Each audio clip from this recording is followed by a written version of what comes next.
বিধানসভা নির্বাচনের আগে ভোটের ময়দানে নতুন করে রাজনৈতিক উত্তাপ ছাড়িয়েছে এসআইআর বা ভোটার তালিকা সংশোধন প্রক্রিয়াকে ঘিরে।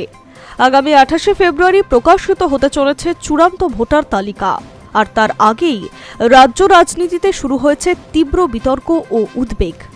আদেও কতজনের নাম তালিকা থেকে বাদ পড়বে, সেই প্রশ্ন এখন সবচেয়ে বড় আলোচনার বিষয়। কলকাতার ভবানীপুর জৈন মানস্তম্ভ সহ একাধিক উন্নয়ন প্রকল্পের শিলান্যাস ও উদ্বোধন অনুষ্ঠানে উপস্থিত হয়েছিলেন মুখ্যমন্ত্রী মমতা বন্দ্যোপাধ্যায় এবং এই ইস্যু নিয়ে তিনি কথাও বলেছেন।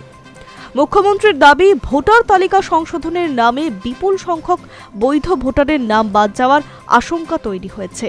মুখ্যমন্ত্রীর কথায় প্রথম ধাপে 58 লক্ষের নাম বাদ পড়েছে, আর পরে লজিক্যাল ডিসক্রিপেন্সির অজুহাতে গোপনে আরও নাম বাদ যাচ্ছে, এমনটাই তিনি অভিযোগ করছেন।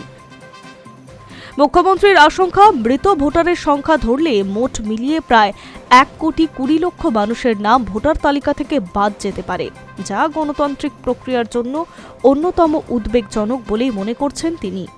তার বক্তব্য, ভোটার তালিকা থেকে কোনো বৈধ নাগরিকের নাম বাদ পড়া মানেই তার গণতান্ত্রিক অধিকার ক্ষুণ্ণ করা। এই প্রসঙ্গে মুখ্যমন্ত্রী জানান, বিষয়টি নিয়ে তিনি ইতিমধ্যেই সুপ্রিম কোর্টে আবেদন করেছেন, যদিও সেই মামলা এখন স্থগিত রয়েছে। আদালতের নির্দেশের পর কাজের গতি নিয়ে প্রশ্ন তুলে তিনি বলেন, নির্ধারিত সময়ের মধ্যে সব নথি খতিয়ে দেখা সম্ভব হবে কিনা তা নিয়ে সন্দেহ তৈরি হয়েছে।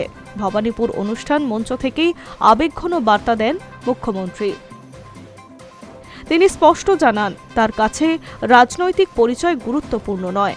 কোনো ভোটার তৃণমূল, বিজেপি, সিপিএম বা অন্য কোনো দলের হন কিংবা ধর্ম বা সম্প্রদায়ের যাই হোক না কেন, সকলের ভোটাধিকার রক্ষা করা জরুরি।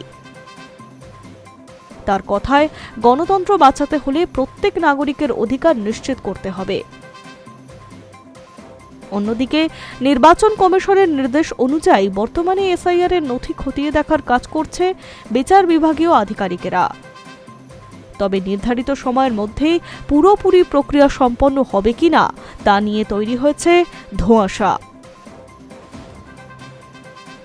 যদিও সুপ্রিম কোর্টের নির্দেশ মেনে 28শে ফেব্রুয়ারিতেই চূড়ান্ত ভোটার তালিকা প্রকাশ করা বাধ্যতামূলক, পরে প্রয়োজনে সম্পূরক তালিকা প্রকাশ করা হতে পারে।